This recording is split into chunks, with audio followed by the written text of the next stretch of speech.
There is one more thing I really wanted to show you before we start to answer some further questions going on, and that is accessing some of these awesome activities that are in the community section. So if I go up to the top, press Add, Assign Activity, and if I go to the community, this is where you can find amazing activities that teachers have posted. So if I look at second grade, let me look at art. I've got some really great, there's a little Dr. Seuss activity here, which is fantastic. I've got a get to know you activity. I've got creativity and the dot, which is fantastic. Got a range of different things. If I click on the get to know you activity, you can see here that this teacher's written some teacher notes. So that was down the bottom, which is good.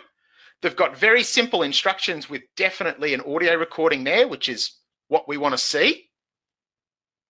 And if I press the little heart, what that actually does is it puts it in my library.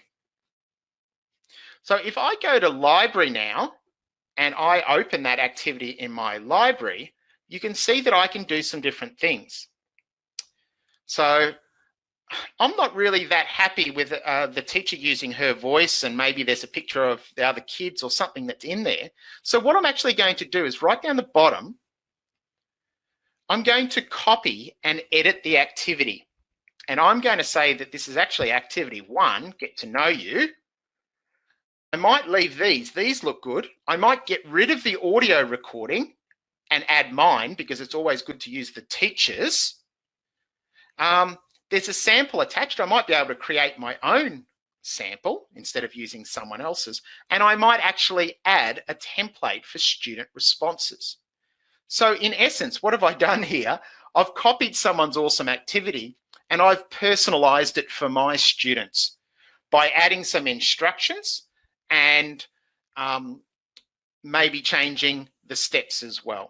So if I add my voice, I can really customize it and personalize it for my students going forward. So if I press save there, I've now got, it's myself, it's kind of a little bit more like my activity.